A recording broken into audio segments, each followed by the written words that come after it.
Alors je m'appelle Amandine Célès et je suis sage-femme libérale au Dora. Julie? Oui, bonjour, c'est Amandine.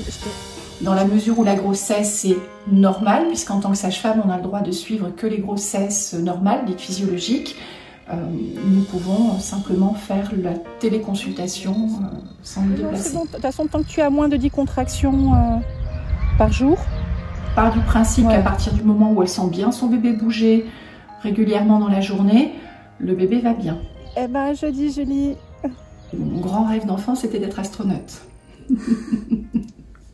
Donc au lieu d'aller vers l'infiniment grand, je suis plutôt allée vers la biologie, donc l'infiniment petit, et puis aller au commencement, les naissances. Voilà. Qu'est-ce que j'aime de cette région? Bah déjà le paysage.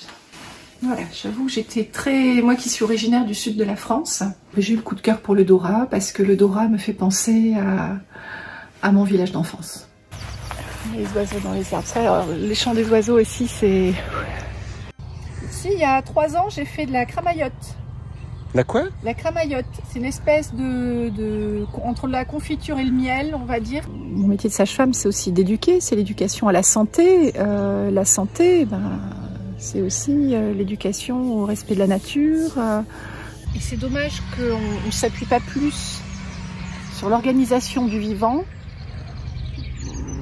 pour construire nos sociétés. Parce que quand vous regardez là, par exemple, vous avez plein d'espèces qui vivent ensemble les unes avec les autres. C'est plutôt équilibré. Tout le monde a l'air content. Des grandes épidémies, il y en a eu de tout temps. Il faut aussi prendre du recul. Là, on est dans le tout le monde est confiné, tout le monde est enfermé. Il y a un peu, je pense à l'euphorie du après. J'ai presque envie de dire rendez-vous dans un an pour voir si vraiment les choses ont changé. Et je ne souhaite qu'une chose, c'est qu'elles changent, parce qu'on sait très bien que la société telle qu'on la connaît, elle nous emmène droit dans le mur. Parce que oui, on est tous, moi y compris, on est tous coupables de ce que la société elle est. Il y a un mot auquel je suis très attachée et dont je pense que j'ai pas encore saisi toute l'étendue, c'est le mot liberté. Toutes les peurs qu'on a, quelles qu'elles sont, finalement ce sont elles qui nous privent de cette liberté. Et je me suis dit que j'irais vers tout ce qui me fait peur finalement.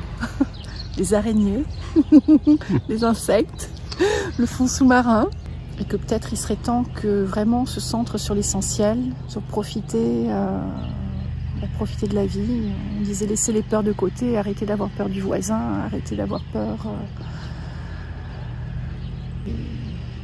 Voilà, je suis en train de regarder le petit papillon qui s'est posé sur le cerisier là, qui a capté mon regard. Je ne sais pas si vous le verrez, il est tout blanc.